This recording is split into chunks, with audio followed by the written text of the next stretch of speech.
السلام علیکم ویورز، آج کی ویڈیو میں ہم بات کریں گے امیر المومنین حضرت سیدنا عمر فاروق اعظم رضی اللہ تعالیٰ عنہ کے بارے میں۔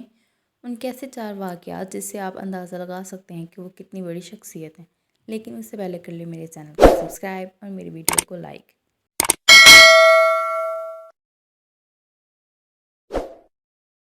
امیر المومنین حضرت عمر فاروق رضی اللہ تعالیٰ عنہ نے ایک دفعہ ملک شام کا بہادر شخص تلاش کیا مگر وہ نہ ملا۔ آپ کو بتایا گیا کہ وہ شراب کا عادی ہو گیا ہے۔ آپ نے فوراً کاتب کو بلایا۔ کاتب اسے کہتے ہیں جو خط لکھتا۔ تم لکھو خطاب کی طرف سے فلاں کے نام سلامتی ہو، میں تمہارے متعلق اللہ کا شکر گزار بندہ ہوں جس کے سوا کوئی اور معبود نہیں، جو گناہوں کو بخشنے والا اور توبہ قبول کرنے والا ہے، سخت سزا اور بڑے انعام دینے والا ہے، اس کے سوا کوئی اور معبود نہیں اور اسی کی طرف لوٹ کے جانا ہے۔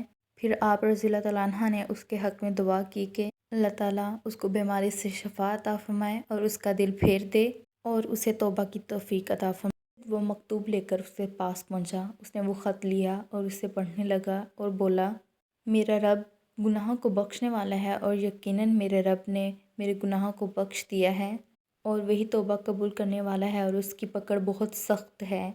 اس نے مجھے اپنے عذاب سے ڈرایا ہے اور وہی جو ہے بڑا انعام دینے والا ہے۔ وہ یہ بار بار کہتا رہا اور کہتے کہتے زاروں قطار رونے لگا اور یہاں تک کہ اس نے شراب نوشی ترک کر دی۔ اور جب یہ خبر حضرت سیدنا عمر فاروق اعظم رضی اللہ تعالیٰ عنہ کو پہنچی تو انہوں نے فرمایا، تم بھی اسی طرح کیا کرو، جب تمہارا کوئی بھائی پھسل جائے تو اس کو سیدھی راہ پر لایا کرو اور اس کو بھٹکنے نہ دیا کرو، اس کی طرف خصوصی توجہ دیا کرو اور اس کے لیے دعا کیا کرو کہ اللہ پاک اس کی توبہ قبول فرما لے اور اس کے خلاف شیطان کے مددگار نہ بنا کرو۔